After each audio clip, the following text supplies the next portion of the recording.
Hey friends, Sarah here. Welcome back to another LEGO video and another cup of coffee drunk today.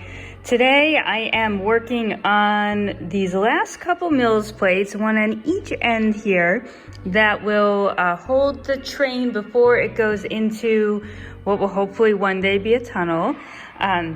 So I'm just working on the Mills plate, and I'm actually working on it with the track in place because, as you can see over here, I've been doing a little bit of a rock work pattern with plates on top of plates. So I just want to make sure that I'm following it along in the same path as the track.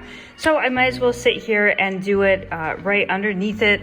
I have a selection of materials beside me. I've got another selection of materials down here. And I'm just gonna sit here, drink my coffee, work on these two Mills plates, and then what I'll need to do is actually just prop this train track up underneath our elevated table to accommodate the train height, and that will create the entire loop around the city. Isn't that fantastic? I'm so excited to clear up these little projects. They're not super fun, they just have to get done, and we are getting them done while we drink coffee. Mills plates are a check for entering the train track, and I'm super excited to finish that. It is kind of tedious, and after a while your thumbs and fingers start to hurt from pushing all the plates down. But as you can see, both are set up, and I have propped up the train track through the table entrance, so we are good to go to get the train and test it out and see if it runs along the track smoothly. One of the things that I do want to point out, not the Scooby Doo piece in the wrong spot there, but what I actually did was decide to go back in and put in a narrower sidewalk and actually prop up an extra layer here of grass. Now, forgive the pieces that are not pushed down all the way, but as trial and error has been happening, if I push them down too hard, it just takes them even longer to get pulled up when I want to switch things. So I've gone to sort of laying things in place before I decide that I like them. Otherwise, it is a horrendous job trying to pull these plates off of each other after you push them down really well. Another thing I've put in place temporarily is the hidden side train track. I didn't have anywhere else to put it. I'm not 100% sure if this is the best place for it or not. It really does need to work on a straight track, and I'd love to utilize the piece from the set, but we'll have to see when everything is done if the overall look is correct. I do still want to do something with this. I'm not 100% sure here what we're going to do. I do have this empty space right here and this piece of space right here as well. We do need a graveyard, and then hopefully I can, maybe combine that with the Scooby Doo. I think we're gonna have a pumpkin patch all out front here as well, and maybe around the side a bit, and just trick-or-treaters mingling in throughout all of this. So it is really coming together quite nicely. Just finishing off those Mills plates around the sides there is really a relief, just because it's one of those jobs that is not all that fun, but it is necessary to do. So I'm going to get the train out, I'm going to test it, get it around the track, make sure all of that is in place before I move on and start another project. I don't think we'll be able to ballast the train all the way around here before Halloween, but it is something we'll work on going into the future because, as I mentioned, this train layout and even the sidewalk area should remain the same throughout all the themes that I change out through here. So after Sunday, October 31st here, we are going to switch out these 4 base plates here in the middle, and then all the little accessories and figs and things to another theme. But the train track and the sidewalk area and the grass area will all stay the same. So I'm trying to make it as universal and sort of evergreen, if you would, as possible, just so it can accommodate anything from Halloween to, say, Easter or Chinese New Year or Christmas, and not feel out of place. I definitely don't want to be ripping up plates and reballasting train tracks, every time this project changes. I think I'll be able to do a much better job on the details once some of the main components are done. So I'm gonna get back to this. We're gonna get the train set up and see how the train runs along the track, and hopefully everything is going to run smoothly, and we'll see what we can do with Scooby Doo. So sit tight. There will be another update very soon. Alrighty, friends, so we just finished up a small graveyard mock to add to the spooky Lego city. I had initially thought that we were going to, well, oh, hello, Roxy, hello. All right, we'll try this again. With the rolling stool. Oh, Roxy. And take two, now that Roxy is entertained otherwise, let's take a look at the graveyard mock that I worked on for the spooky city. If you remember, I made this awesome hidden side themed science lab, and as you can see, we do have the lights on inside today. Nice little hint of purple with fairy lights, very inexpensive. This guy looks completely petrified by whatever is glowing purple inside the science lab. He is on his way out, he's not looking back. He's got his ghost dog with him. But what we're focusing on right now is the graveyard portion of our Lego city. And originally I had thought about doing it on an entire base plate, but we are going to leave that for the Scooby Doo Mansion. We're not really sure where that's going yet, but we do have a completed graveyard mock. And this only took one of the hidden side graveyard sets. I have two, but I felt like I just didn't have room for two on the half base plate for sure. And I didn't have the room on a full base plate either if I wanted to do more with the Scooby Doo Mansion. So one works really nicely. I started by building up the entire graveyard set as directed until I got to the tree part. It's not a tree that I was going to use, so I just didn't continue building it. But I do love the gate, and I created my own gate entrance around it. I put the figure, the saint, the patron saint watching over the graveyard there on top.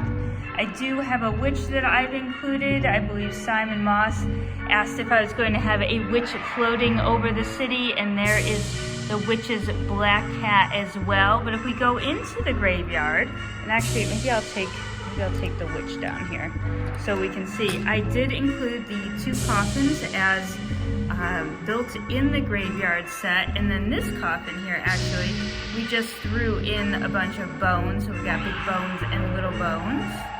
And then I used the sort of graveyard keeper's hut as a base for this tree here, which I built using my own parts. So I tried to make it a little bit creepier with the colors and the darker seaweed hanging off of it, like a willow or some sort of other weeping type of tree. So that is it. We've added the fence line around the perimeter.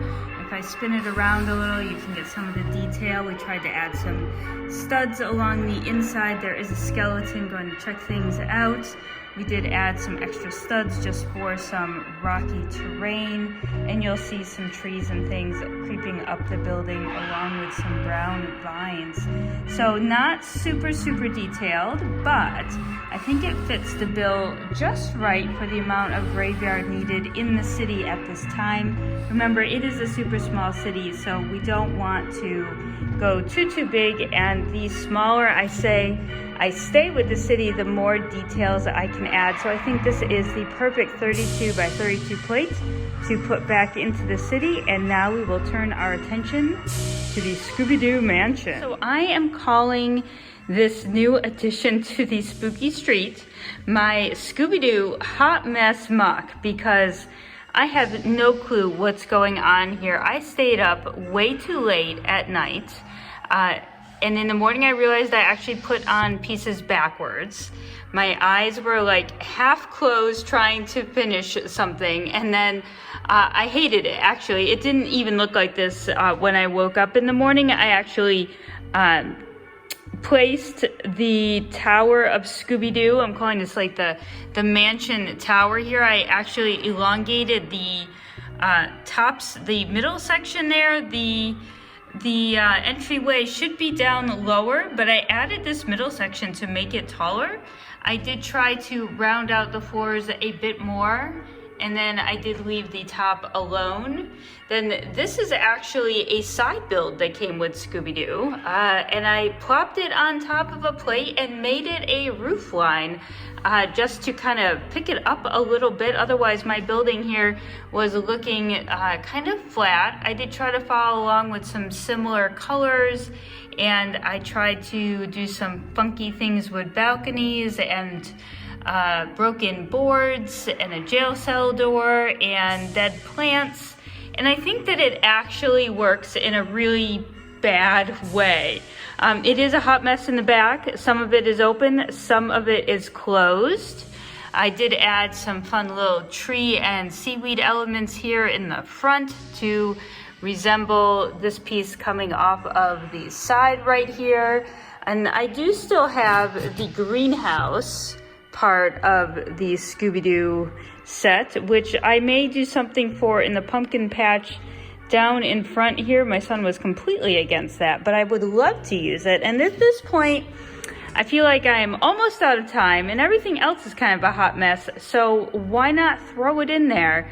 I did jam in some fairy lights. I definitely did not give myself enough time to do this whole project. However, it looks very fun, so I'm gonna go with it, and we'll just, maybe we'll revisit it next year. So the one thing I have learned from this Scooby-Doo hot mess mock is that I actually do not like buying a set with the intention of trying to make it something bigger while retaining the same shape or essence of the set. So I do slightly regret buying a very over retail price Scooby Doo Mansion set, but for some reason this mock works. I mean, I won't show you the back because that's where it all falls apart, but at the same time it does look good in the front. It is a nice height equivalent here to the Haunted Mansion, and it flows nicely with the rest of the city. So we're gonna go with that, and we're gonna keep on working on the details. So we just finished up sort of reimagining the Scooby-Doo greenhouse portion of the Haunted Mansion set, and I'm not going to place it with the remock of the rest of the Scooby-Doo Mansion. We're actually gonna put it off to the side and have it sort of be the checkout area for our pumpkin patch. So we have one spot left in the city, and that is where it's gonna go. It is a bit close to the train tracks, but that's what happens in a spooky city. And you can see that there is an entrance off the sidewalk, and then you've got this great spooky display in front with a jack-o'-lantern, and we've got a spider on top of a small tree hanging out there. And we'll just start to line the rest of this area with pumpkins as far as we can with the amount of pumpkins that we have. Now, in my ordering haste, I made a rookie mistake. That would be 5 ghost heads and cowls without any body parts. So there are no torsos, there are no legs. I just have 5 floating ghost heads. So we'll see if we can use these in some sort of funny way. So as it stands, you don't want to let a good Lego ghost head go to waste. So grabbing some 1x1 clear cylinders, I simply propped up 3 of them in the little archway to represent Mr. Bins and Bricks, Little Bins and Bricks, and myself. And then the last 2 I just have poking out the tops of the sort of porches and rooftops there. So there is always a way to fix a mistake with Lego, because when you're playing with Lego, there really aren't mistakes. There's just creative challenges. So that is what we did.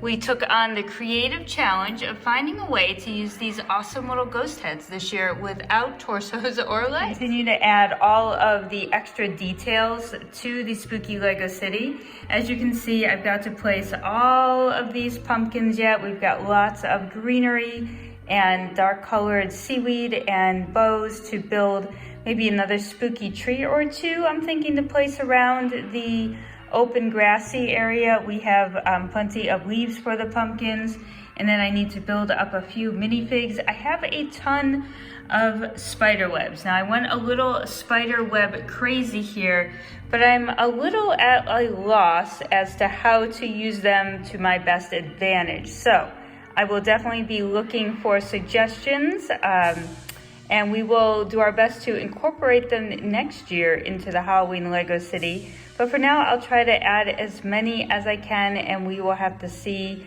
what else I can come up with. I think I bought something like 50 of them, and I don't think I'm going to be able to use 50 spider webs up by the end of this week. But that's a lot of spiders too. Start talking again. Falling for that. Come on, say that again. What'd you say? Tell me so I can say it. Goosebumps is playing in the background. We're settling in for a Halloween night, and our city is complete. Tell us what you think. Thanks, Mr. Bins and Bricks. Thanks for recording that intro for me.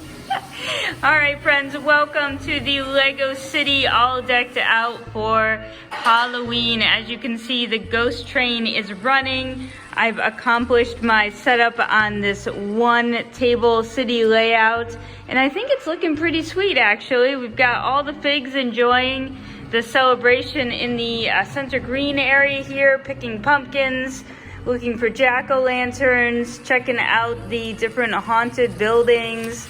We've even got Santa, who has come in from the North Pole on the ghost train. He looks a little bit surprised, but I probably would be too. It's not his time of year yet. But I think we've accomplished the goal. We have built up a small city layout with a Halloween theme, and this is the section that will change out for the next theme. But until then, let's take a closer look. We have the Haunted Monster Fighters Mansion here on the very end, looking very spooky with its broken windows, its ghosts, and its black roof and tiling. And I'm in the way of the train. There's a very spooky front gate covered with pumpkins, and a witch is brewing up a skeleton with the mad scientist in the alleyway. We've got tons of different figs from all sorts of CMF series and themes, including even Harry Potter is in there. We have Minecraft creepers over here. We have got Disney characters. Anyone in a costume has gone into the city, and we even got the tree guy taking a photo of the Minecraft creeper there beneath our trees, our very spooky trees. Seaweed makes a great upside down sort of weeping willow effect when you add it to the leaves. So that's a fun detail to add to a spookier scene. See, we've got a Series 14 guy hanging out there. I ordered about 50 pumpkins for the pumpkin patch, as well as about 25 of the jack-o'-lantern pumpkins so that we could really fill up the city. In the back here, we have a small graveyard using the Hidden Side graveyard set. A couple of tombs in there. I created my own spooky tree again in the background. And we do have a witch flying in to help her friend who is overbrewing up that skeleton on the other side of the Monster Fighters Mansion. And you'll see still another selection of minifigures of all sorts of series are around. I do love the costume ones. They are some of my very favorite, including the animal ones and the food costumes. We've got people picking pumpkins with vines and lots of leaves. And then we have another special mock over here. This one we are calling the Scooby Doo Hot Mess mock because it is a combination of a Scooby Doo Haunted Mansion set and of my own bits and pieces. But it is kind of all over the place, and I wanted to make the Scooby Doo Mansion a bit bigger, but I didn't quite have the idea down. So this is what you get. We've got a few ghosts hanging out inside, and Mr. Bins and Bricks added the Headless Horseman up here on top. I think that looks absolutely fantastic. There's a few spare heads hanging around just in case. And then we also have the Haunted House Thrill Ride. And Batman has come in to join the fun up there. And There are plenty of spooky people getting ready to enter and enjoy the ride. We've got Monkey Kid hanging out in the background. We've got watermelons and vines and brick costumes. We have a centaur. We have mummies and spooky kids, and we've got a teddy bear with an umbrella and a chocolate bunny. There's just about everyone here in costume that you can think of, and I've really run out of space to add too much more without it getting too crowded. So it looks nice and filled and fun, and we've got Bigfoot over here kind of surveying from his woods, so that's pretty cool as well. The greenhouse is open, ready for business to sell off those pumpkins. And we've even got Peter Pan and Tinkerbell up top checking out the action. So my friends, this is the spooky city street. Now let me tell you about fairy lights. 2 of our buildings are lit up. You can see the lights glowing in the background. The 2 modular mocks that I made were easier to add lights than the others. And let me tell you though, be careful when you take your fairy lights out of the package because they do tangle easily. And I have several strings of fairy lights now that are quite tangled because I was very impatient in unwrapping them. You can actually see we have a group of 5 mummies over there checking out the graveyard and the haunted mansion. Everything is just full of life. I love it. I love creating these one table displays, especially the themes. The themes are so much fun, and to be honest, when you have a really small setup such as this one, you can kind of go all out on details because you're only working on a small area. So instead of feeling overwhelmed by trying to give your whole city a Halloween feel, you can really just kind of hone in on one area, and it feels like so much fun just to see it come to life.